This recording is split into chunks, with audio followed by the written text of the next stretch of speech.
Coucou mes petits cocos. Ma tante Annick, elle sort du bain, fait qu'elle est toute dépeignée. Fait que regardez pas mes cheveux, puis regardez les images, ok? Aujourd'hui, je voulais une histoire que j'ai choisie parce que l'image dessus me faisait rire. C'est Monsieur Peureux. Pauvre Monsieur Peureux. Il avait peur de tout, absolument tout. Au moindre bruit, il sursautait, s'affolait, tremblotait et grelottait de peur. Monsieur Peureux avait peur des gens. Aussi vivait-il au fin fond des bois, très, très loin des autres maisons.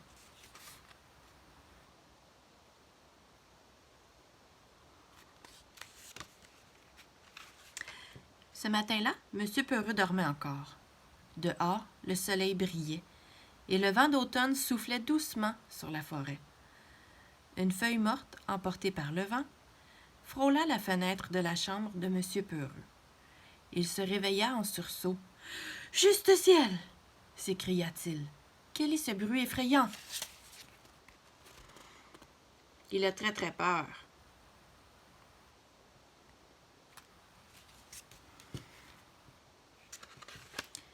C'est ma maison qui s'effondre? Non, c'est la terre qui tremble. Aïe, aïe, aïe, c'est la fin du monde. Vert de peur, il se cacha sous ses couvertures.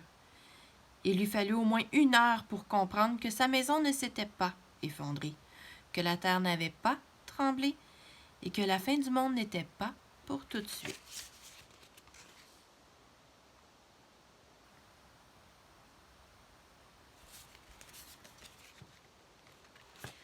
Alors il se décida à sortir de sous ses couvertures. « Ouf, dit-il, le danger est passé. » Il se leva et descendit dans la cuisine pour préparer son petit déjeuner. Monsieur Peureux mit des cornflakes dans un bol, versa du lait par-dessus et ajouta du sucre. Cric, cric, pchit, firent les cornflakes. Monsieur Peureux se réfugia sous la table de la cuisine. « Juste ciel !» hurla-t-il. « J'entends gronder le canon et fuser les bombes. Oh, pauvre moi, c'est la guerre. » Regardez-les cachés.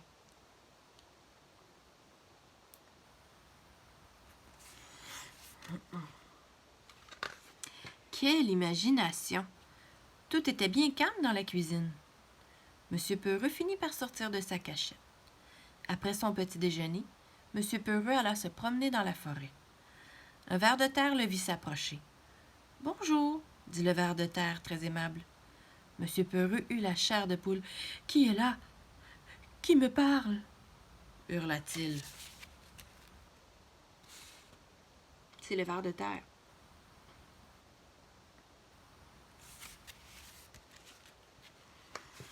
Il aperçut le ver de terre. « Juste ciel! Un serpent! Malheur! C'est un boa! Il va m'avaler vivant! » Et il bondit au sommet d'un arbre. « Quel exploit! Bravo! » dit le ver de terre. Et il rentra sous terre.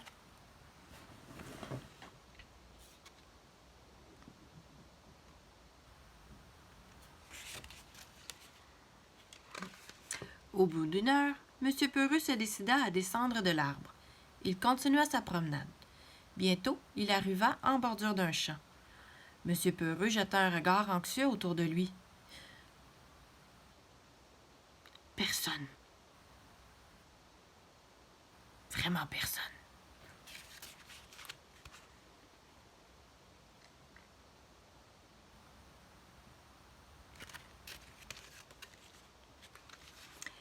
Si, il y avait quelqu'un au milieu du champ, mais Monsieur Peureux ne l'avait pas vu. C'était un vagabond qui s'était endormi sous le soleil d'automne. À petits pas prudents, Monsieur Peureux s'aventura dans le champ. Soudain, le vagabond se mit à ronfler très, très fort.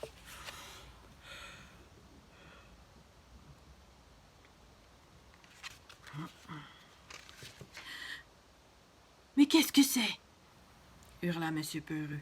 « Juste ciel, c'est un lion. Un lion énorme. Un lion énorme qui rugit. Oh, pauvre moi, ce lion va me manger avec ses longues dents et ses griffes. Il va m'avaler tout cru. » et il s'évanouit.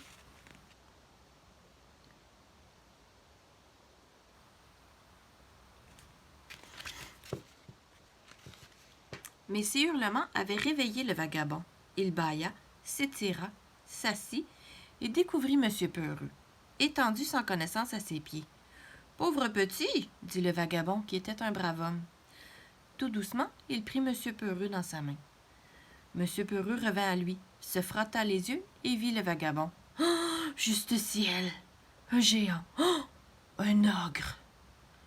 Il ne va faire qu'une bouchée de moi! » Il est tout petit, M. Peureux, dans la main du vagabond.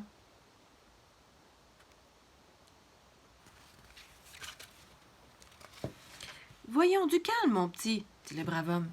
N'ayez pas peur. Dites-moi plutôt votre nom. Monsieur Peureux, bégaya M. Peureux. Figurez-vous que moi aussi, dans le temps, j'avais peur de tout, dit le vagabond. Mais j'ai changé. Vous voulez connaître mon secret? Est-ce que tu veux savoir le secret du vagabond, toi? Son secret pour ne plus avoir peur?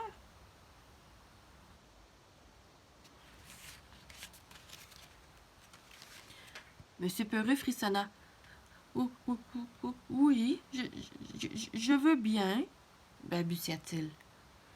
Il suffit de compter jusqu'à 10, expliqua le vagabond. Et alors on s'aperçoit qu'il n'y avait pas de quoi avoir peur. Le vagabond reposa M. Peureux dans l'herbe. N'oubliez surtout pas de compter jusqu'à 10. Et il s'en alla.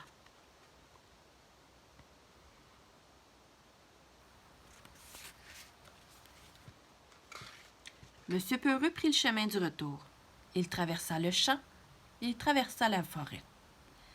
Soudain, il marcha sur une brindille. Cric, cric, fit la brindille. Paniqué, M. Peureux fit un bond de 2 mètres. « Qu'est-ce que c'est? » hurla-t-il. « C'est l'arbre qui craque. Il va tomber. Il va m'écraser. Oh! Mais c'est un crocodile qui craque des dents. Il se régale d'avance. Oh! Catastrophe! » C'est quoi qui a dit le vagabond à M. Peureux? Qu'est-ce qu'il devrait faire?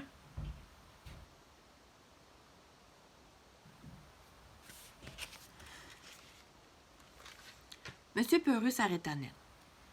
Il prit sa respiration et dit d'une traite 1, 2, 3, 4, 5, 6, 7, 8, 9, 10. Et il vit que ce qui avait fait cric, crac, n'était qu'une brindille, une malheureuse petite brindille.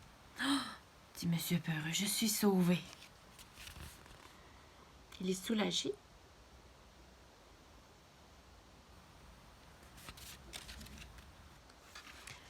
M. Peureux approchait de sa maison, quand une feuille morte tomba doucement sur sa tête. Oh! Police! On m'attaque, on m'enlève. Ils sont armés, ils vont me... Il s'arrêta net et prit sa respiration.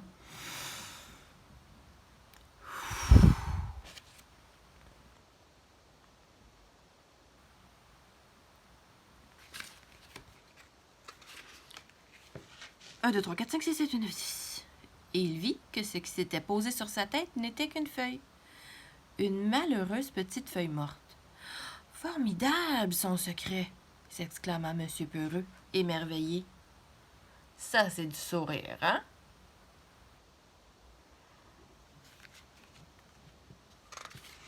Depuis ce jour, M. Peureux a bien changé. Il suffit de le regarder pour s'en convaincre. M. Peureux ne crie plus, ne hurle plus, ne s'affole plus et ne tremble plus. Il ne se cache même plus sous les couvertures. Enfin.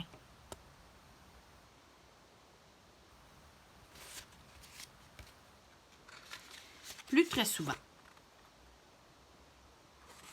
Est-ce que vous avez aimé mon histoire? Est-ce que ça vous a donné un grand sourire comme ça? Si tu as un grand sourire comme ça, je voudrais bien que tu me le montres. Je t'aime beaucoup. Plein de bisous. Si tu t'en allais faire dodo, je te souhaite une très belle nuit, des beaux rêves. À demain!